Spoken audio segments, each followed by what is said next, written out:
Okay, okay.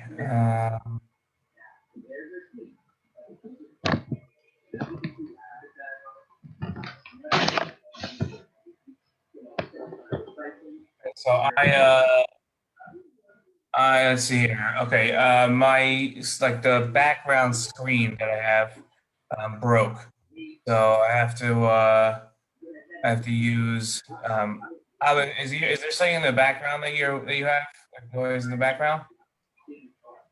Whose background? Maybe you or Scott? Is there, I hear like a lot of noise. Oh yeah, I'll mute. Okay. Okay. So I have let's just see here. Okay. Yeah. So I have the screen that I usually have behind me with the Makaro, so that broke over Shabbat. So I don't have a new one yet. So I'm gonna use the Makaros here. So I'm assuming you're looking at a source sheet now. Yeah. Okay. Great. Okay. So this is what we're gonna have to we'll have to suffer through looking at a source sheet as opposed to the usual graphics that we have. Okay. So we're gonna be looking at the sanctity of or the nature of a synagogue, of a beit knesset, and what's the idea of a beit knesset? What is a beit knesset? In other words, what was the design of a beit knesset? What was it? And with an eye on, I know this is like 11 months late, but for me it's not. For me it's like it's very new. So I started leaving the house and praying with a minyan, but now we're like in mitzvah at least we're davening outside of a shull. So it's like we're like right outside the shull, like in a courtyard of the shull. That's where we're praying. So the question really is like, is that a shull? What are we doing? And how does that relate? So that's an eye on that. I'm not trying to answer that question, but trying to more basically get an idea of what's happening in a beit knesset. That's really what my goal is here, and to understand the concept of a beit knesset. So the first thing we're going to look at here is this Rambam, and the Rambam says as follows. The Rambam says that any place that there are 10 Jews living, okay,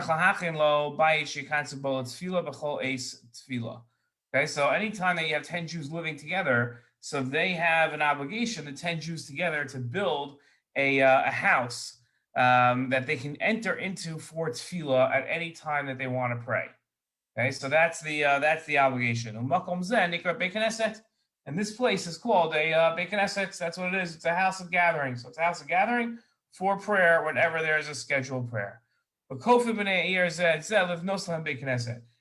the people of the town can force each other to pay for this beit knesset. Now, as you can imagine, if you have a small community of 10 families, right, and to build a whole structure is a lot of money. So they say, like, it's not really worth it. What's the point? We'll switch off at each other's houses. We'll pray there. What do you need to build a whole show for for our tiny community? So the answer is no. That there's actually an obligation, and if four of them four people are careful about this law, they can actually go to court. So they can go to a beit din and obligate the other people in the community to build the shul. You didn't answer your question. I don't know how to ask the question. You said, why should they build a shul with only 10 people? Oh, so I'm saying so. Well, because there's an obligation. Okay. Right. I'm saying they have an obligation to do so. No, that's the right. So but the question is, why do they have that obligation? That's not my question. Oh. And that's not for this year, right? I'm saying okay. That's what I thought your question was. No. So they have an obligation to build a beit knesset. Okay. So where does this come from? So Abba ben Yamin Omer ain't tefila sh'adam nishmas el beis knesset, right? So the Gemara says, right? It's interesting if you look through on all the Nosei Kalim, the super commentators on the Rambam, and you look and you try to find a source for this halacha. So there's no like straight Gemara that says that you have to build a shull. It's in fact a source for it is the Rif, who was a Rishon, quotes it as a Tosefta that we don't have.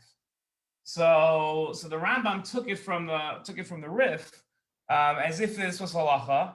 Maybe the Rambam also had that Tosefta, but we don't have that Tosefta. This is not something that like the Talmud Bavli mentions at all. It obviously mentions the Beit Knesset, but it doesn't mention this obligation to build a Beit Knesset. So that's just an interesting point that this isn't like something that you see throughout halacha that you have this obligation to build a Beit Knesset. So, but the Gemara does say, this is in source number 2, that shull in tefila is not listened to except in a Beit Knesset. Right? So that, right, the place of praise of God, that's where your prayer, that's where your request for God should be. How do we know that Kosh Baruch Hu is manifested in the shull? Okay, fine. So on a philosophical note, the Gemara says that that tefillah is listened to in a shull, right? Which is a fascinating concept because a shull is our own making, right? In other words, we decided to create a Beit Knesset. There's no such thing as it seems at least that there's no such thing as a Beit Knesset in like, you know, they didn't have a shull until after the first Beis Hamikdash was destroyed. There's no concept of a Beit Knesset. So now all of a sudden, like now that we've built the Beit Knesset, we have this concept of Beit Knesset, prayer isn't heard anywhere but the Beit Knesset.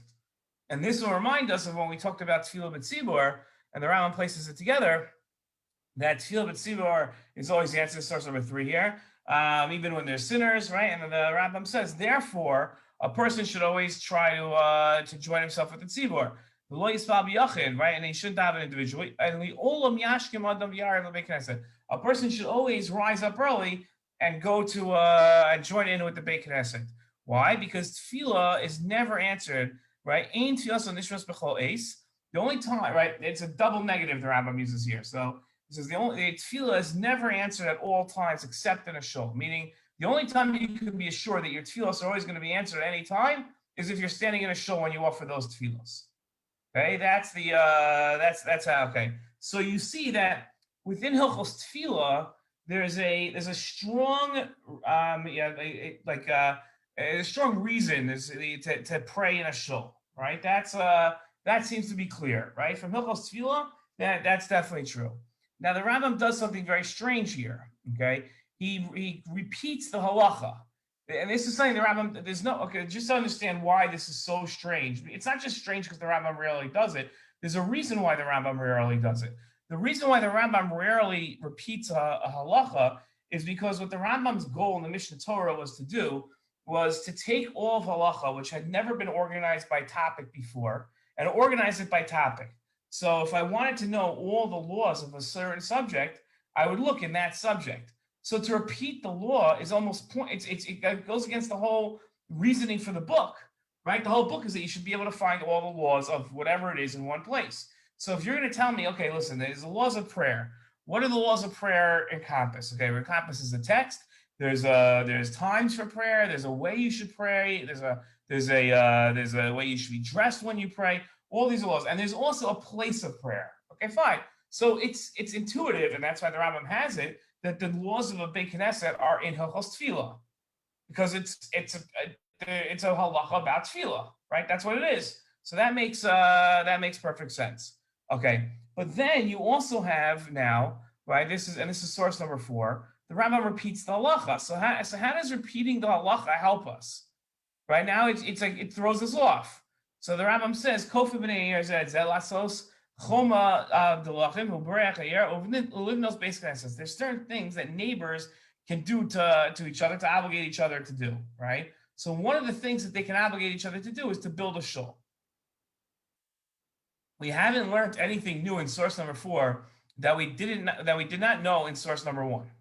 It's almost exact same words, right? So it begs the question: why does the Rambam repeat it?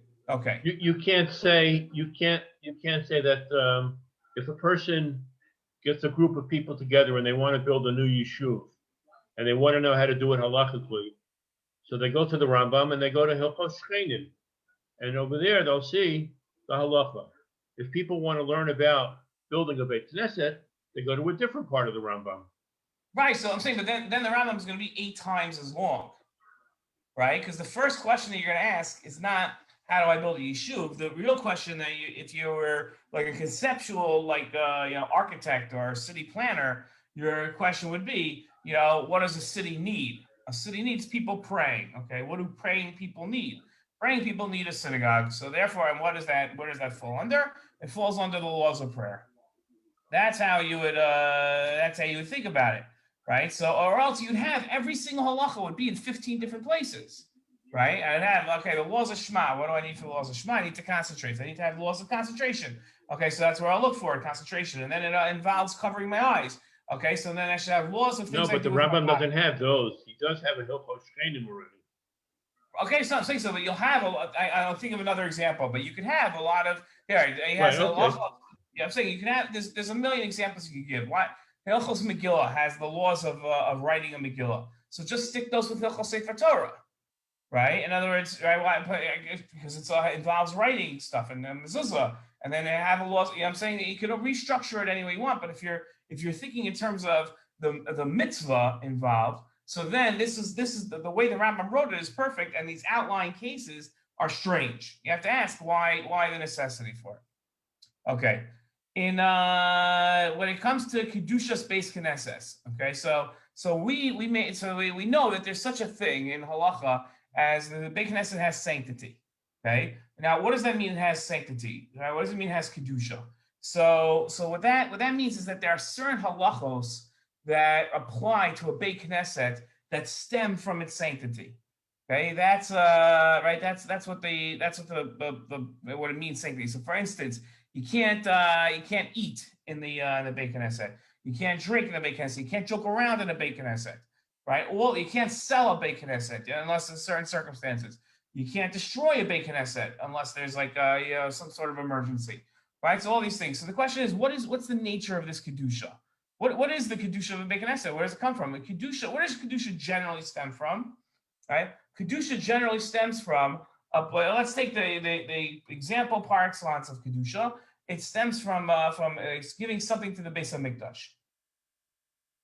When I give something to the Beis Hamikdash, so then I have like 16 cows in front of me, and I pick the biggest cow is going to be for my korban for the Beis Hamikdash. I'm going to donate that to the Beis Hamikdash. So now I say, this cow I'm giving to the Beis Hamikdash. Okay, now that cow is kadosh. That's a kadosh cow.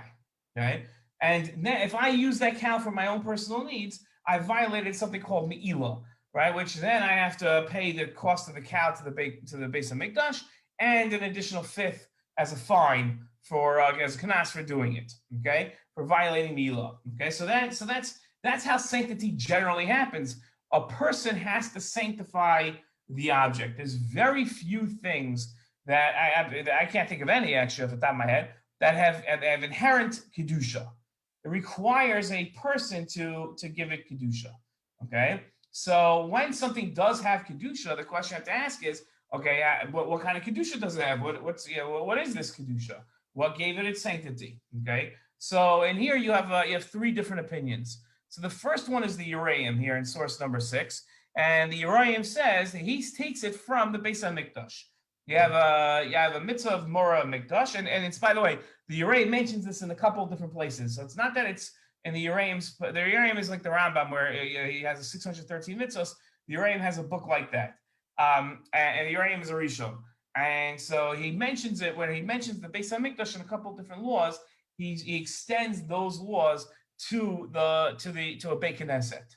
So it's not just that I just don't want you to think that it's just this particular mitzvah, which is Mora Mikdash, right? That it's having all of the Beis Hamikdash. There's a couple of them that he brings this up in, and he says that a person has to have all when they go into the Beis Hamikdash and to the Beis Knesset. Okay, and that's right. And he says that the Beis Knesset essentially, it seems like what he's saying is it's like and he quotes the Gemara that says this. It's a mikdash ma'at. It's like a Beis Hamikdash. It's a smaller version of the Beis Hamikdash, a minor Beis Hamikdash. Okay, and that's the Beis Knesset, and therefore therefore just like the Beis Hamikdash has sanctity, and you have to act a certain way in the Beis Hamikdash, so too on a d'oraisa level, and this is the key. This is what separates the Uriah from the rest of the pack. The Rambam is saying it's a da'oraisa. Okay, it's a Torah law. The Ran quotes two different opinions. He quotes his own, but first he quotes the Ramban. And the Ramban brings up, he says, this is a fascinating chiddush. We have, like, in terms of different levels of Kedusha, you have Tashmishe Kedusha, you have Tashmishe Mitzvah, you have the thing itself. Okay, and Tashmishe means the things that, like, service it. So, for instance, like your talus bag, your tefillin bag, those things have what's called Kedushas Tashmishe Mitzvah. So I can't stick my cell phone in my tefillin bag during davening. Right? Let's say I want to put my cell phone away. I don't want to concentrate during davening, so I'll put it away. So where am I going to put it? Easy. I'll put it in my tefillin bag. Then when I take my tefillin off, I'll switch it for my phone. Very convenient, right? Very, very easy idea. But you can't do that because your tefillin bag has kedusha to it. I remember when I was like my first year in yeshiva. So I thought it would be a good idea we didn't have a stucca box during davening. I thought it would be a good idea to go around and collect stucca. So I used my towels, my tefillin bag. I walked around with my tefillin bag and collected stucca. And so the Rosh Hashiva Berzan came over to me and said, you can't do that because that's Tashmishe Mitzvah for your tefillin, right? And so you can't put money in there. Even if it's for stucca, you're not allowed to put money in there because that's Tashmishe Mitzvah. So that's what the Ramban says here. The Ramban says that the Beit Knesset has a Tashmishe mitzvah to it, right? Because there's a mitzvah that goes on inside the Beit Knesset. So it's sanctity, right? The mitzvah of prayer. So the sanctity of the Beit Knesset is stems from the fact that it's being used for prayer. It's Tashmishe mitzvah. That's why some people don't want marriages to take place in the Beit Knesset. All three For opinions example, wouldn't allow. No, all three opinions wouldn't allow that. Right. The question is, I'm saying because it has kedusha. So when something has, the question is, what's the nature of the kedusha, right? It's not right. So everybody agrees that this. No one's going to disagree as to the halachos of the kedusha of Beit Knesset. The question just is, what's the nature of the kedusha of Beit Knesset? I guess you could say that maybe those that don't hold it's daraisa could find more room to be lenient in emergency situations. You know, you could say you could find that type of an approach because it's not a daraisa. While the Uraim would say there's no wiggle room here. This is a daraisa, so you can't get around this, right? So there's nothing you could do to to violate that sanctity.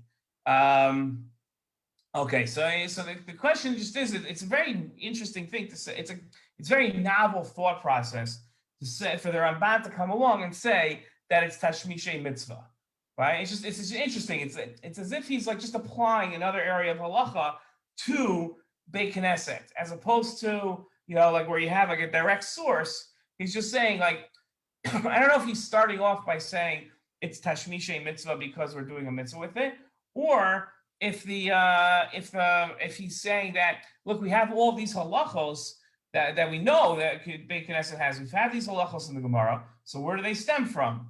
Therefore, it must be Tashmishe mitzvah. So I'm not sure which way he's coming from, but I'll show you when we start approaching this and explaining it. I'll show you like something very interesting about his opinion that what it tells us. The Ran then says his own opinion here in source number 8, and he says, therefore, he says it must be that a Beit Knesset has kedusha, but it can't be daraisa because the Beit Knesset is an invention of the Chachamim, and therefore it must be that the kedusha is midarabana, right? By definition, it has to be that the kedusha is midarabana. Okay, and so that's the Ran's approach. So you have three approaches that we have to explain. You have the Uraim that holds it's midaraisa. You have the Ramban that holds it's Tashmishe mitzvah, and you have the Ramban that holds it's darabana. The Ran that holds it's darabana. And the question in your mind when you like approach this, imagine if you had like a linear like a line, and you're going to put like daraisas for sure on one side of the line, right? That's for sure the extreme. You can't have somebody like more than a daraisa, right? That's the highest it could be. Okay, so next on the line, is it Darabanan is next on the line? Is that a greater level of Kedusha? Or is the Tashmishe mitzvah greater, right? Where are they? Yeah, where are they coming from on the line? How do you construct the line? Where is the line? Okay. The next thing that you have is when we're not davening in a Beit Knesset, so a lot of times we're davening nowadays, we're davening right outside the Beit Knesset. Right, so it's an area that wasn't made for prayer, right? It could be the courtyard, it could be the parking lot of the shul, it could be the courtyard of the shul. And by us, we're davening on the sukkahs of the shul, right? So this area wasn't made for prayer, right? Now, when we don't have a choice, so we're praying in this area, but the area was not, even though it's on the, let's say, the campus of the synagogue, but it's not part of the synagogue itself, right? It's an area that wasn't designed for the synagogue.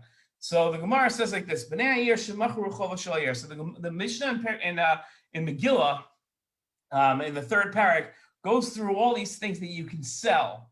You can sell a city for, right?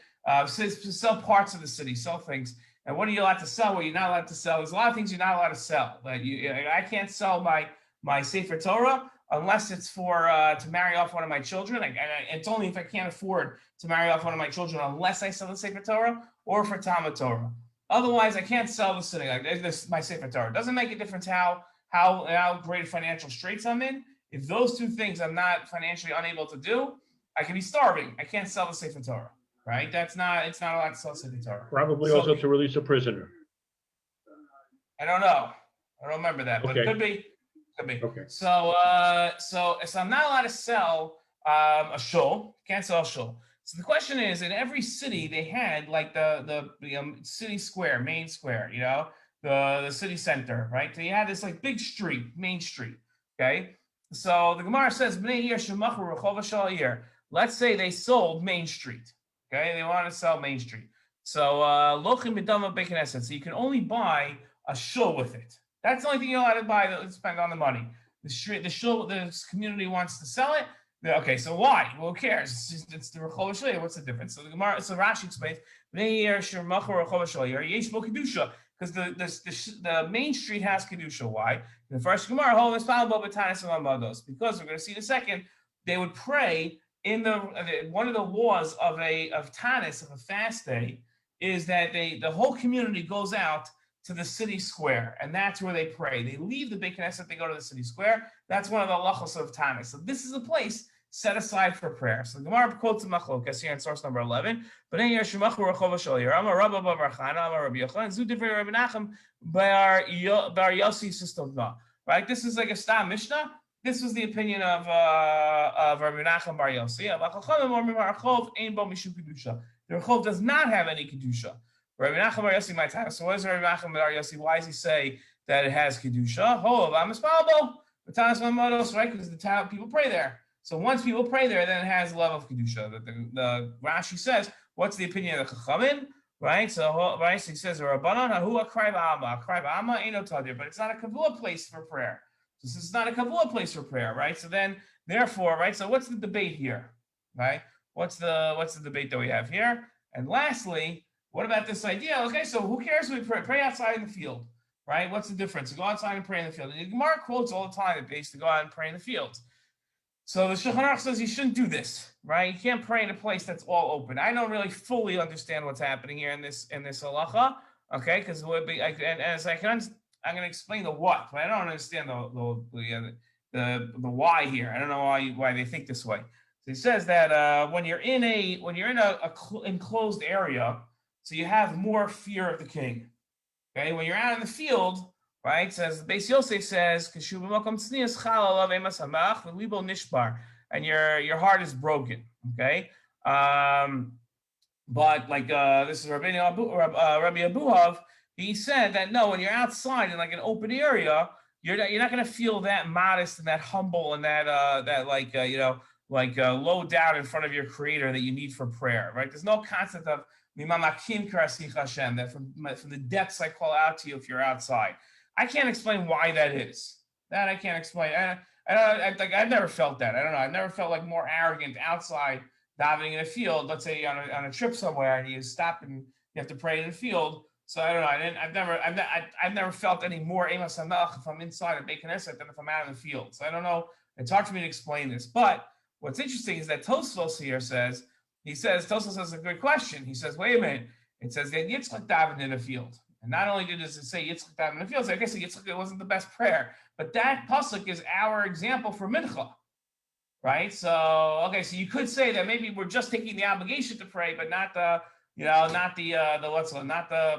place of prayer is not what we learn from this pasuk. We just we learn that there is a concept that you should pray, but the Gemara doesn't do that. The Gemara says, right? Tosfos doesn't say that. What Tosfos says is that what it was, is that was Har Moriah.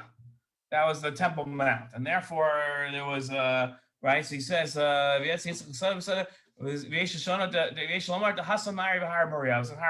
question is, who cares?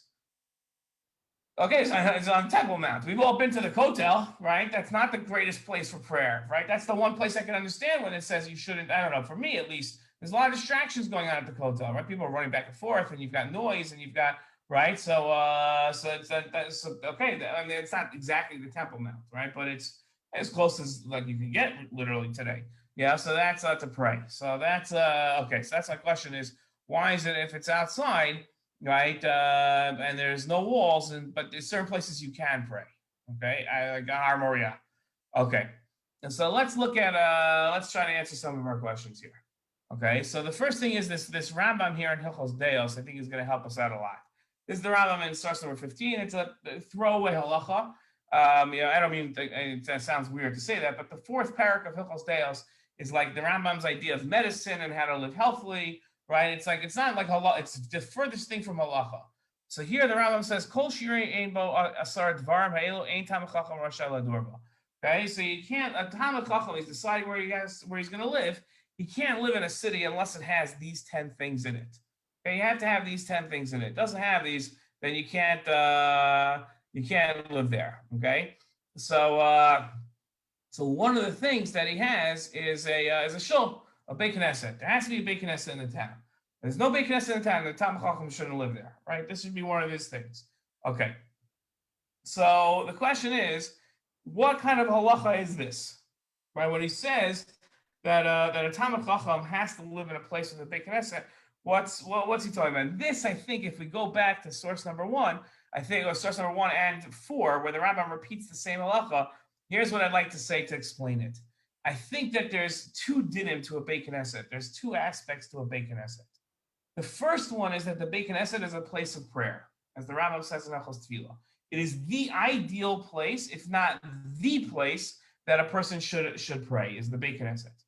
But there's a second aspect to the Beit Knesset, where it's the gathering place of neighbors, right? It is the place where neighbors gather. Now you'll say, for what? Because they have game night with the shull, right? So does that mean that that's where they should gather? They should have game night in the Beit Knesset? So the answer is no, right? The Beit Knesset is set aside for tefila. It has a certain amount of kedusha, which is exactly the answer.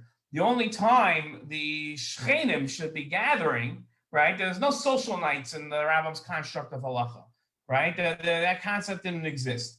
The reason why people should be gathering is for tefillah, right? That's the concept of it.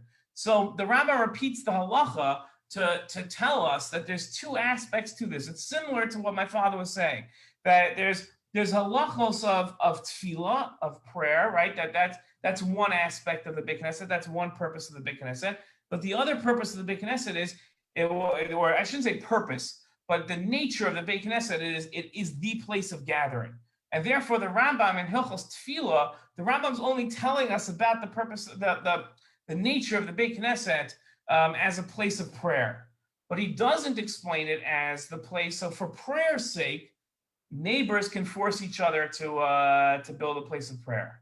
But on top of that, there's another aspect happening, and that is that's the idea that there's also a place of it's also a place of gathering of knesset, right? Of gathering. Okay, that's the idea. In fact, I'm pretty sure that Persian Jews call the Beit Knesset. I don't know if I'm going to pronounce it properly, but I'm pretty sure they call it like Knessia. They call it like the gathering, like that's the idea. They don't call it a Beit Knesset, the place, right? But that's the idea. And what should the name of this place really be? It should be called the Beit Tefillah, right? Well, where do we learn? What do we learn? Like, what's the place that we learn? We call it a base medrash. It's the place where we study, where we're dorish, where we're right. That's what a Beit Knesset is. So why are we not calling this a base tefillah, right? Because it's not just a base tefillah, it's a base knesset. It's a place where everybody gathers together. Okay. So so that's the idea. Now, why are okay? So what about the debate that we have about kedushas beis knesset? Okay, so the debate centers around the type of kedusha that the shull possesses. Okay, that's the debate. Okay, there's three different ways. Okay, so the Rambam says that the shull has kedusha like anything else in the Torah.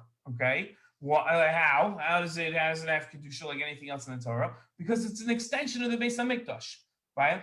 The Beis Hamikdash isn't, right? When the Kodesh Baruch Hu says Asuli Mikdash or Shechanti B'Socha, right? Build for me a Mikdash. So there's one way of looking at this as saying that the mitzvah is to build a Beis Hamikdash. In Yerushalayim, on Har Moriah, there's a mitzvah to build a Beis Hamikdash, right? And then in the desert, they built the Mishkan as the precursor to the Beis Hamikdash because they weren't in Yerushalayim, so they couldn't build the Beis Hamikdash, right? But I think the Uriah would explain it differently. I think the Uriah would say Klal Yisrael always needs a place to gather to serve God. There has to be a makom that they gather to serve God. So in the desert, how does that mitzvah express itself? It expresses itself through a mishkan, right? In Yerushalayim, when we have a melech and everything is perfect in the way it should be, how does the mitzvah of Asuli Mikdash express itself? Through building a Beis Hamikdash. And when we're in Gullus and we don't have the ability to do those things, so how does the mitzvah express itself? Through a Beis Knesset, right? That's the idea. It's interesting. I would love if the Uraim would appear today. We would ask the Uraim, look at us today, right? Because the Uraim quotes the Gemara that says that the Beis Knesset is the Beis Hamikdash Ma'at beBavel, right? In Bavel, right? Today we're not in Bavel. Right, so today we have the ability to build a Beis Hamikdash. No one would stop us if we tried to build a Beis Hamikdash. We have the ability to do so, and we're not doing it. So I think the Uraim would come along and say that Klal Yisrael is being mivatal the mitzvah, and I think that it would be fascinating that if like two Jews or one Jew really went to like the Beis Din Hagadol in Yerushalayim, like today's Beis Din, and sue the Israeli government to build the Beis Hamikdash. I'd be fascinated to see what Beis Din would paskin based on this. Kofin Yalzeh. Well, I said we have to build a base. According to the Uriah, you have to build a Beis Hamikdash. So I'm here and I'm a Jew in Israel and I want to build the Beis Hamikdash today.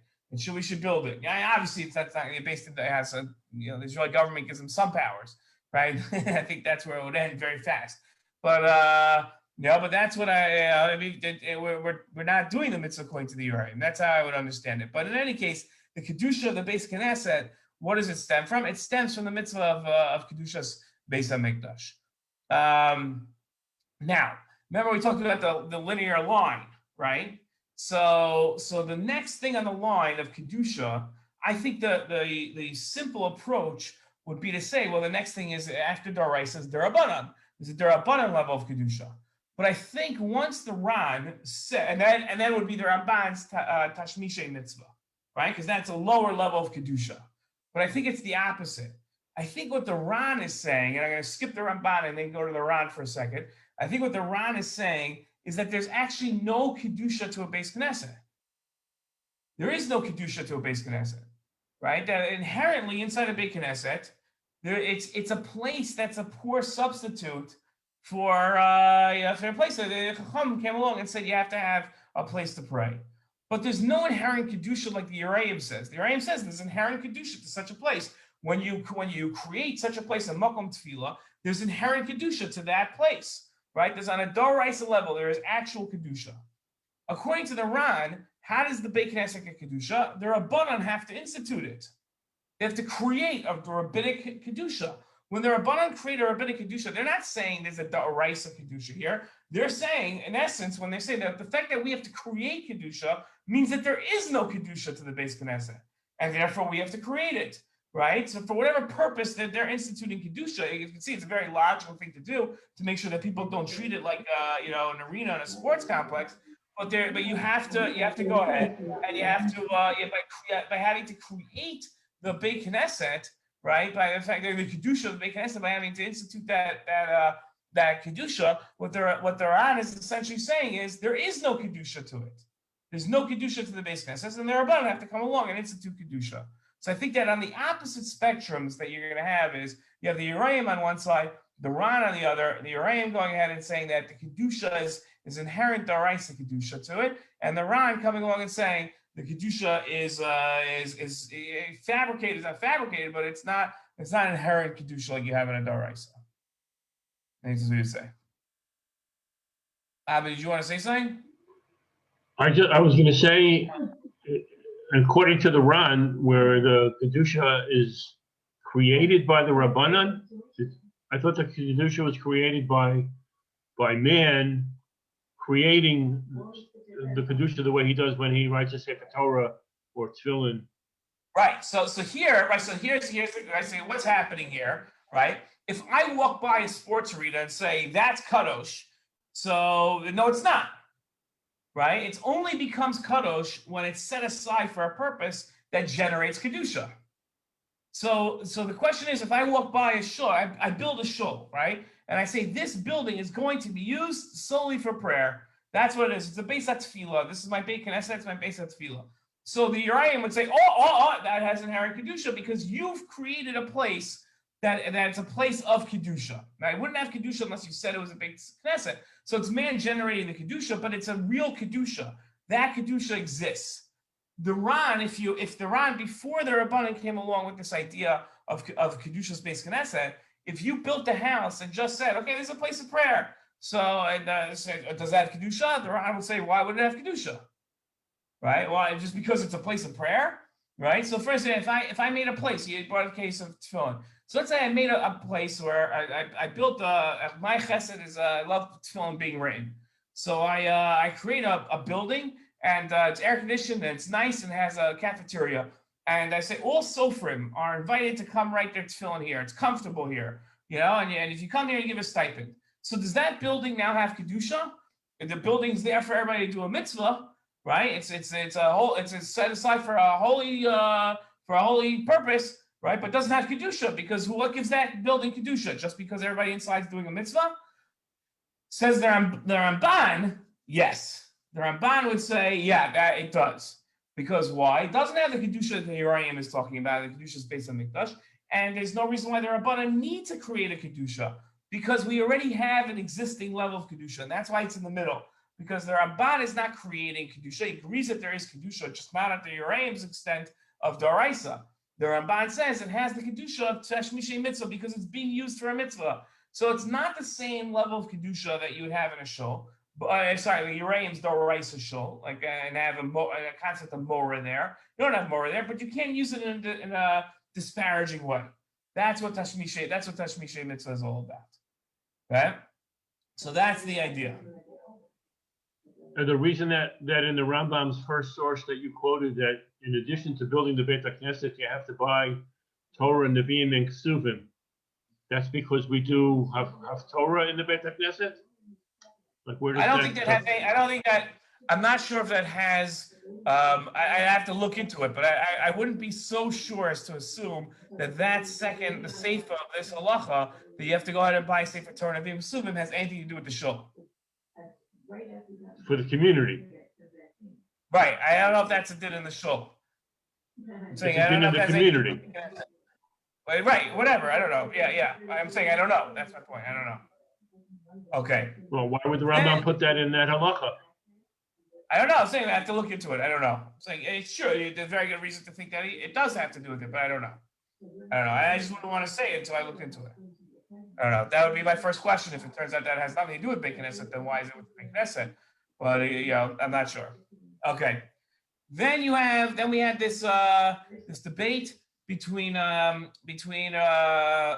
Menachem. What was his name? His name is Rabbi Menachem bar Yossi, and the Chachamim about the Rechova Shiur, whether the street has kedusha to it.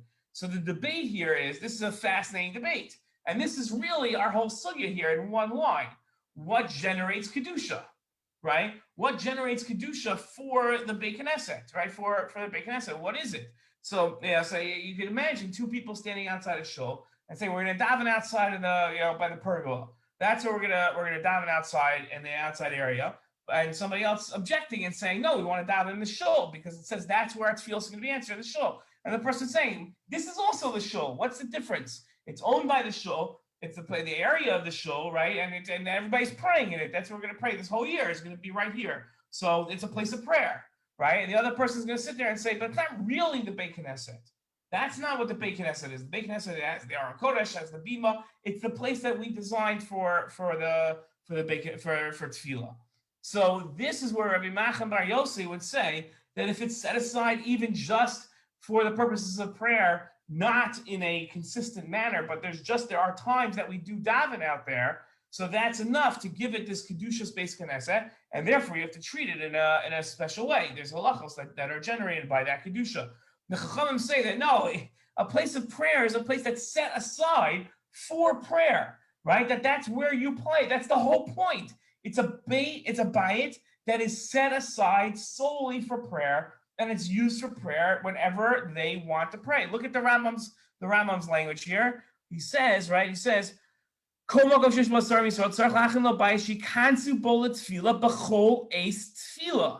at all, right? It's clear the Rambam holds by the Chachamim here, right? That it's for all times of prayer you go in. So if you have a place that you set aside for only some times of prayer, right? Like Rashi said, like the Gemara says, "Akrai ba'alma eino tadir," right? So that's only sometimes. So that's not the place of prayer. That's not what we're referring to. Okay, and lastly, we had this idea of the tefillah besada. So why is it, right? So I can't explain why it is that an open field doesn't produce as much emas hamelach. I can't explain that. But why is it that Tosos felt that if it was Har Moriah, it would be different? So the answer is because Har Moriah is unique, right? The Temple Mount's unique in the fact that it is a place set aside for Bnei Yisrael's tefillos. It is the ultimate Beit Knesset, and ironically enough, right, it's a place that's open. It's not a bias, right? The Beis HaMikdash is an open area, right? It's an open area where Bnei Yisrael stood at the Har Moriah, the Temple Mount. There's certain areas that are closed. The Kodesh Kodashim is closed in, but there's certain areas that are opened up. And in fact, there's I don't have time to say it all now, but there's a if you have a chance, I might be on the internet. You can Google it. But if you look at the Kohanim would dafka pray where the Sanhedrin were in the Lishkas Hagazis outside of right out like on Har HaBayis, but outside the area of Kedusha, they would pray there in an open area, right? So Har Moriah, the Temple Mount, has a different status because the whole area has been designated as a base tefillah. So that's why Tosos sees it as different, and I guess that's why you'd still have Emas HaMelech, because it's the place of the king. It's the area that Kadosh Baruch Hu set aside for us to be over him, right? That is the place. But everywhere else it doesn't have that status, so there's no way you could pray there. So just to sum up, what the base Knesset is now is what we're saying is the nature of a shull has two aspects to it. The first is the place to pray, right? It's the place of prayer. It's the house of prayer, the structure of prayer. And the second thing about it is that it's a place where neighbors come to gather, right? That's the idea. It's it's a place to for everybody to come gather, and that's what the basic Knesset is. That's what I would say. Good. Okay. Okay. So we're gonna have Shiur one more week next week, and then for the next 2 weeks we have to stop because of Scott and Yom Tov Sheni. But okay. But that's what we'll just take a 2-week break. But next week we'll still have Shiur. Okay. A good Chodesh, everybody. Thank you. You too, Rabbi. Okay.